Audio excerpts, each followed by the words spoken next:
నమస్తే, నేను మీ సతీష్. కూటమి ప్రభుత్వాన్ని బద్నాం చేసేందుకు జగన్మోహన్ రెడ్డి కొత్త కుట్ర పన్నుతున్నారు అనేటువంటి కొన్ని కథనాలు కూడా ప్రస్తుతం ప్రచారంలోకి వస్తూ ఉన్నాయి.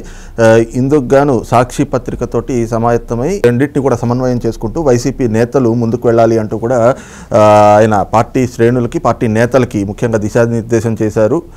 మరి ఈ క్రమంలోనే నిన్న దీనికి సంబంధించి ఒక సీక్రెట్ మీటింగ్ కూడా నిర్వహించుకున్నారు అనేటువంటి ప్రచారం కూడా ఏపీ పొలిటికల్ సర్కిల్స్లో హాట్ టాపిక్గా మారింది. మరి ఏమిటి జగన్మోహన్ రెడ్డి పన్నుతున్నటువంటి కొత్త కుట్రలు, మరి ఇవి ఏ రకంగా పారేటువంటి అవకాశం ఉంటుంది అనేటువంటి అంశాలు మనతో విశ్లేషించేందుకు ప్రముఖ రాజకీయ విశ్లేషకులు అడ్స్మల్ శ్రీనివాసరావు గారు ఉన్నారు. సార్ నమస్తే. నమస్కారం సార్. కూటమి ప్రభుత్వాన్ని బద్నాం చేయాలి అంటూ దానికోసం తన సాక్షి పత్రికను సమన్వయం చేసుకుంటూ ఆ పత్రిక ద్వారా అందులో వచ్చేటువంటి వార్తలు కావచ్చు, అందులో ఏ రకమైనటువంటి వార్త వచ్చినా దాన్ని తీసుకుని ఆందోళనలు చేపట్టండి అంటూ జగన్మోహన్ రెడ్డి తమ పార్టీ నేతలకి దిశానిర్దేశం చేయడం. మరి నిన్న దీనికోసమని అటు భూమన కరుణాకర్ రెడ్డి, చెవిరెడ్డి భాస్కర్ రెడ్డి, రోజా గారు, ఇంకొంతమంది నాయకులు ఒక సీక్రెట్ మీటింగ్ కూడా పెట్టుకున్నారు. మరి ఏంటి సార్ ఈ కుట్రలు ఏమిటి? మళ్ళీ కొత్త మీకు కుట్రలు కొత్త కాదండి. వాళ్ళు ఎంతసేపు వాళ్ళు కుట్రే వాళ్ళకి ఆధారం, అసత్య ప్రచారాలే వాళ్ళకి బలం. విష ప్రచారం అనేటువంటిది వెన్నతో పెట్టిన విద్య. ఆ విషయంలో మనం వాళ్ళని ఎవ్వరూ బీట్అవుట్ చేయలేరు. ఎందుకంటే ప్రమాణ స్వీకారం అయ్యి ప్రభుత్వం మారి ప్రమాణ స్వీకారం ఇంకా సంవత్సరం అవ్వలేదు. ఇంకా రేపు 12వ తారీఖు కానీ సంవత్సరం అవుదాం. అప్పుడే ప్రభుత్వం మీద వ్యతిరేకత వచ్చేసింది. ఇప్పటికిప్పుడు ఎన్నికలు జరిగితే అనేదో జరుగుతుంది. ఖచ్చితంగా ఈ ప్రభుత్వం అయితే పెట్టదు కదా సర్వే, అన్నా కదా. వాళ్ళకి పథకాలు ఎలాగ ఉన్నాయి ఏంటి, ఆ మంత్రి పనితీరు ఎలాగుందో, లేకపోతే ఎమ్మెల్యే పనితీరు ఎలా ఉందో అలా పెడతారు. ఆయన వీళ్ళు పెట్టరు. అదేం పెట్టట్లేదు. అది ఎవరు పెడతారో వైసీపీ వాళ్ళు చేయించుకుంటూ ఉంటారు. జనాల్లోకి ఎక్కించడానికి ఒకవేళ వ్యతిరేకత వచ్చేసింది, ఏం పిక్తావు నువ్వు? ఇప్పుడు అసలు వ్యతిరేకత ఎందుకు వస్తుంది? నువ్వు వద్దురా బాబు అని చెప్పి నేను తోసేసి ఇంకా సంవత్సరం పూర్తి అవ్వలేదు. నీ కబంధ హస్తాల్లోంచి బయటకు వచ్చి ఇంకా సంవత్సరం పూర్తి అవ్వలేదు. ప్రజల్లో ఉన్న దుడుకు దడ ఇంకా తగ్గలేదు. నువ్వు ఆ దుడుకు దడ ఇప్పుడు తగ్గనివ్వాలంటే ఏం చేయాలి? నువ్వు బయట కనపడకుండా ఉండాలి. యాక్చువల్గా వాళ్ళ స్ట్రాటజీ ఎలా ఉండాలంటే, 2 ఏళ్ళు కనపడకూడదు. వాళ్ళు ఎవరు ఉన్నాయి, వాళ్ళు తెలివైన వాళ్ళు అయితే, బుర్రన్న వాళ్ళు అయితే 2 ఏళ్ల పాటు వాళ్ళ ముఖాలు ఎవరికి చూపించకూడదు. ఇప్పుడు చూడు, బుగ్గన రాజేంద్రనాథ్ రెడ్డి, గడికోట శ్రీకాంత్ రెడ్డి, ఇలా చాలామంది మోస్ట్ ఆఫ్ దెమ్ వైసీపీ వాళ్ళు అసలు ఎక్కడ కనిపించట్లా. బాగా కనిపించి వాళ్ళు ఎవరో కొడాలని కనపడుతున్నాడు, ఏదో రకంగా హాస్పిటల్కి వెళ్ళో, లేకపోతే గడ్డం పెంచుకునో, లేకపోతే పెళ్ళిళ్ళకి వెళ్ళో ఏదో కనపడుతున్నాడు. జోగి రమేష్, పేరు నాని, అంబటి రాంబాబు, రోజారెడ్డి, కరుణాకర్ రెడ్డి వీళ్ళు కనపడుతున్నారు. సజ్జల రామకృష్ణ రెడ్డి కనపడుతుంది. మిగతా ఎవరు కనపడదు. చెవిరెడ్డి భాస్కర్ రెడ్డి కూడా కనపడలేదు. చూడు సరిగ్గా. అది ఒక స్ట్రాటజీ. వాళ్ళ వల్ల అయిన గాయాన్ని ప్రజలు అది మాని వీళ్ళు మరి ఆ గాయం చేసినట్టు మర్చిపోయేదాకా నువ్వు వెయిట్ చేయాలి. అది అసలు వ్యూహం. అది మానేసి నువ్వు మరుసటి రోజు నుంచే ఈ ప్రభుత్వం ఏర్పడిన 10 రోజులకి, నెలలకి నువ్వు ఢిల్లీ వెళ్ళి అరాచకం చేస్తున్నారని మొదలెట్టావు. అప్పుడు వెంటనే అందరికి ఏం గుర్తుకొస్తాయి? నువ్వు చేసిన అరాచకాలు గుర్తుకొస్తాయి. నువ్వు ఏది స్విచ్ చేసినా లైట్ మీ ఇంట్లో నీకు అక్కడ రాకూడదు. మొదటి 2 సంవత్సరాల్లో ప్రజల్లో పాజిటివ్ ఉంటుంది. కోరి తెచ్చుకున్నారు. వీళ్ళు ఎంతో ద్రోహం చేసేస్తే తప్ప జగన్మోహన్ రెడ్డి చేసినట్టు వ్యతిరేకత రాదు. జగన్మోహన్ రెడ్డి ఏం చేసినట్టు 6 నెలలు సిపిఎస్ రద్దు చేస్తాను. అతనికి ఇప్పటికి ఇంకా బుద్ధి రాలేదు. వాళ్ళు ఎందుకు అలా ఓడిపోయారు అనేటువంటి వాళ్ళకి తెలియాల్సింది ఏంటంటే, వెన్నుపోటు దినం అది ఇది అని చెప్పి చేసాడు కదా. అసలు వెన్నుపోటు అతను పుడిచేటి వాళ్ళకి. సిపిఎస్ రద్దు అన్నాడు ఎంప్లాయీస్కి. ఎంప్లాయీస్ అందరూ జగన్మోహన్ రెడ్డికి ఏకపక్షంగా సమర్థించారు. అప్పుడు ఆ పోస్టల్ బ్యాలెట్ చెప్పింది అతను ఎలక్షన్ అప్పుడు, అతను గెలిచినప్పుడు స్పష్టంగా తెలిసింది మనకి. మరి వాళ్ళకి ఏం చేసాడు? ఏదో కొద్దిమంది నా సంఘ నాయకులు, వెంకటరామరెడ్డి అలాంటి బొప్పరాజు వెంకటేశ్వర్లు, ఇంకో అతను ఎవరో ఉన్నాడు, ఇంత పొట్టేసుకుని ఉంటాడు, అతను మొన్న రిటైర్ అయిపోయాడు. అతను ఇలాంటి వాళ్ళందరూ పెట్టుకుని నీ ఇష్టమైనట్టు సెలరీ అయిపోయావు. వాళ్ళ పిఎఫ్లు కూడా దుబ్బేసావు. జీతాలు కనీసం 1వ తారీఖు ఇస్తాం మానేసావు. సిపిఎస్ రద్దు అడగటం మానేసారు వాళ్ళు. మా జీతాలు ఇవ్వండి బాబు అన్నారు. ఆ టైప్ చేస్తే అది కదా వెన్నుపోటు వ్యతిరేకత అంటే. అది ఉపాధ్యాయులు వాళ్ళని సారాగొట్లు కూడా పెట్టావు. వాళ్ళ మీద ప్రవీణ్ ప్రకాష్ లాంటి వేసి వాళ్ళని మామూలు హింస పెట్టలేదు. వాళ్ళ స్టూడెంట్స్ ముందు వాళ్ళ అవమానం. వాళ్ళ ఇళ్ళకి పిలిచి వాళ్ళ స్టూడెంట్స్ ముందు మామూలుగా గురువుగారు అంటే అమ్మ బాబు కంటే భయం ఎక్కువ ఉంటుంది గురువుగారి దగ్గర. ఓ టీచర్ దగ్గర భయం ఉంటుంది. చిన్న ఎగ్జాంపుల్, నిజం అది, ప్రాక్టికల్గా చూడండి. ఇప్పుడు మా పిల్లలు ఉండేవారు, వాళ్ళు చదువుకున్నప్పుడు చిన్నప్పుడు మనకు తెలుగు మీద ఉన్న మక్కువ అభిమానం వల్ల వాళ్ళకి నేను నేర్పిద్దామని అక్షరాలు, గుణింతాలు ఇలాంటివన్నీ ఉంటాయి కదా, అవి చెప్తుంటే వాళ్ళు మా టీచర్ అలాగే చెప్పిందని వారు. అంటే వాళ్ళ మీద నేను చెప్తే కూడా వాళ్ళకి ఎక్కలేదు. వాళ్ళ టీచర్ చెప్తేనే వింటారు. అంత డీప్గా వెళ్ళిపోయి ఉంటారు టీచర్. అలాంటి టీచర్ని ఆ పిల్లల దగ్గర పోలీసులు కాపలా పెట్టి, పోలీసు వాళ్ళు ఇచ్చేసి, లేకపోతే వాళ్ళని టెన్షన్ పెట్టేసి ఇవన్నీ చేసి వాళ్ళందరికీ దూరం. అది వ్యతిరేకత అంటే. నీ కోసం నువ్వేం చెప్పొచ్చు? అమరావతిలో కట్టానే టకాలను 3 రాజధానులు, శ్మశానం, ఎడారి, ముంపు ప్రాంతం, దాన్ని ముంచేయడానికి ట్రై చేయటం, ఇవన్నీ చూస్తే జుగుప్స్ కలిగించింది. దేర్ రెడ్డి గారిని పిచ్చెక్కిందా అనుకున్నారు జనం. అసలు నువ్వేం చెప్పొచ్చు, నిన్ను వాళ్ళు ఏం చేశారు, నిన్ను గెలిపించిన వాళ్ళ పట్ల నువ్వు ఎవడి మీదో కోపం ఉంటే అత్తమే కోపం దొత్తమో చూపినట్టు పోనీ వాళ్ళు ఏమన్నా పీకగలిగేవా, వాళ్ళు ఏమీ పీకలేకపోయావు అవునా కదా. అది వ్యతిరేకత అంటే. నీ కోసం నిలబడిన వాళ్ళు అందరు తోలు తీసో ఇలాంటి చూసేటప్పుడు పైగా అవినీతి అడ్డగోలు దోపిడీ అన్నీ మా సర్వసాధారణం అయిపోయింది. వీళ్ళు వచ్చారు పెన్షన్లు చూసి 64 లక్షల కుటుంబాలు ఈ 12 నెలల్లోనూ 12,000 ఎక్స్ట్రా ఇచ్చారు. అది కాకుండా ఏప్రిల్ మే జూన్ 3,000, 12 + 3 15,000. అంటే మామూలుగా 3,000 పెన్షన్ అలా పక్కన పెడితే ఒక్కొక్క కుటుంబానికి 15,000 చొప్పున 64 లక్షల కుటుంబాలకు ఇచ్చారండి. ఒక కుటుంబానికి 15,000 పొట్ల కింద అలా పడేసారు సంవత్సరంలోనే అవునా కదా. వాళ్ళకి అమ్మ కూడా ఇవ్వకపోయినా పర్లేదు, పైగా తల్లికి వందనం అనేటువంటిది 12వ తారీఖు అనౌన్స్మెంట్ చేసి ఇచ్చేస్తారు. రైతు బంధు ఇలాంటివి ఏదో ఉంది కదా, అన్నదాత సుఖీభవ, దాని బడ్జెట్లో కేటాయించారు, కేంద్ర ప్రభుత్వ నిధులతో సమన్వయం చేసుకుని ఇచ్చేస్తారు. ఆ రెండు పడిపోయినాయి అంటే నీ అంక కూడా చూసి కూడా ఉండడు ఎవడున్నాయి.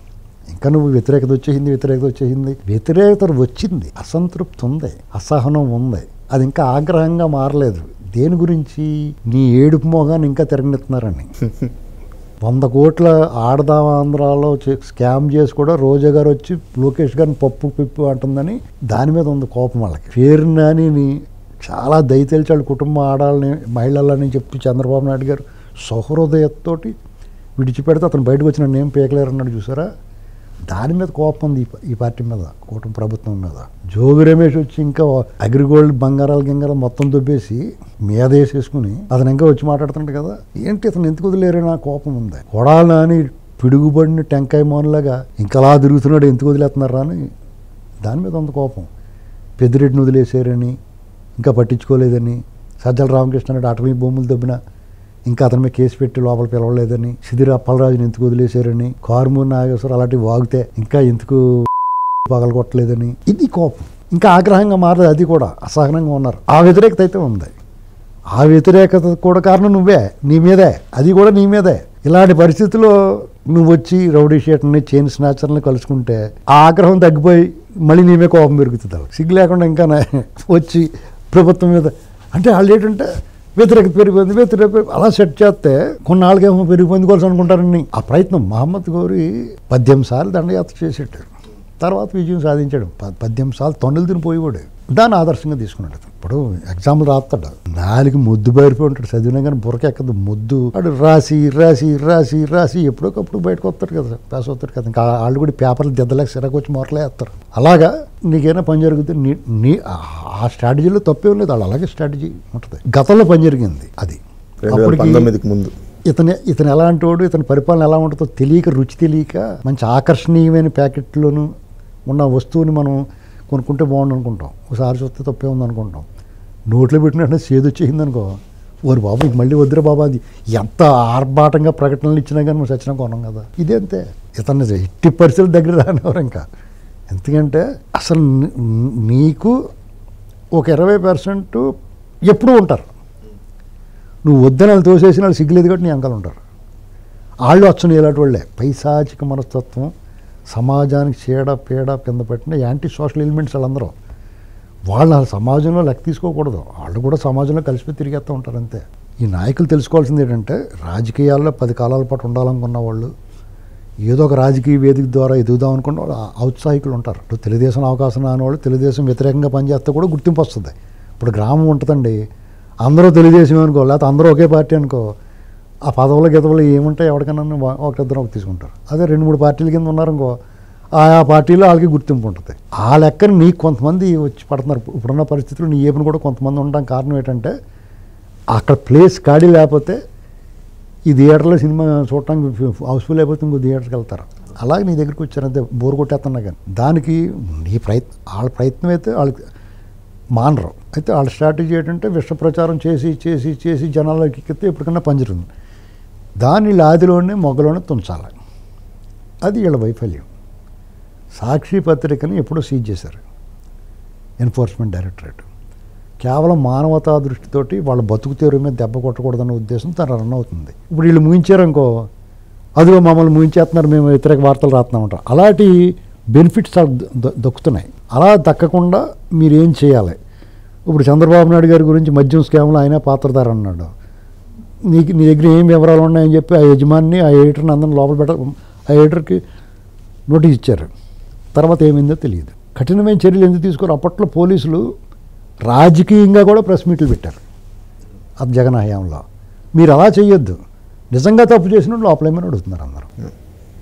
ఇప్పుడు జగన్మోహన్ రెడ్డిని చంద్రబాబు నాయుడు గారిని అరెస్ట్ చేశారని జగన్మోహన్ రెడ్డిని అరెస్ట్ చేయమని ఎవడో అడగడం. ఎందుకంటే చంద్రబాబు నాయుడు గారు ఏ తప్పు చేయలేదని నమ్మారు కాబట్టి జనం ఆయన ఎత్తున పెట్టుకున్నారు.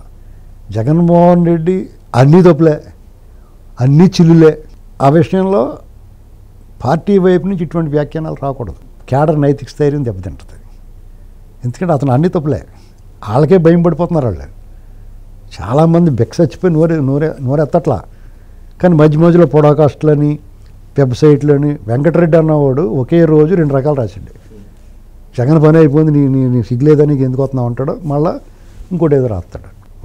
వాళ్ళు కన్ఫ్యూజ్ స్టేట్లో ఉన్నారు, ఏం మాట్లాడాలో ఫ్రస్ట్రేషన్ అయిపోయి ఉన్నారు.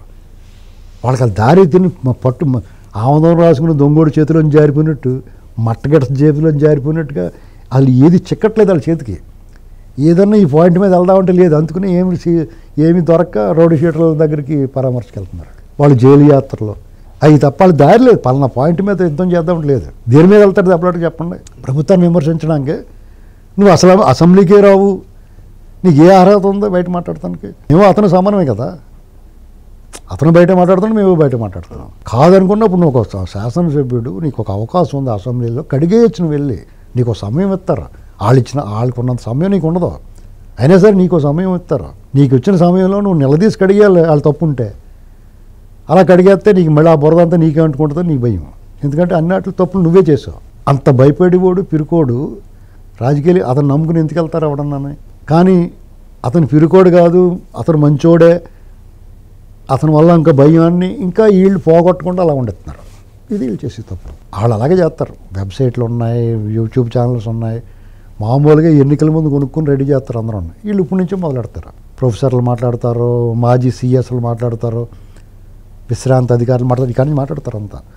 జర్నలిస్టులు రకరకాల వాళ్ళు బయటకు వచ్చి మాట్లాడతారు. పోడోకాస్ట్లు అంటారు, అవి అంటారు, ఇవి అంటారు.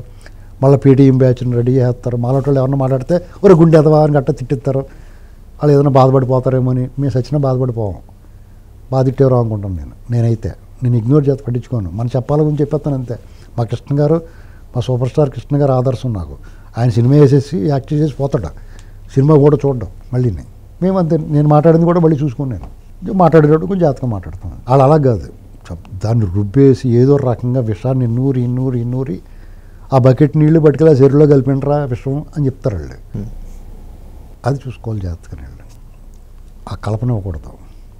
దానివల్ల ప్రమాదం ఉందో లేదో అనేటువంటిది అప్పటికప్పుడు మీకు ఇప్పుడు ప్రమాదం ఉండకపోవచ్చు.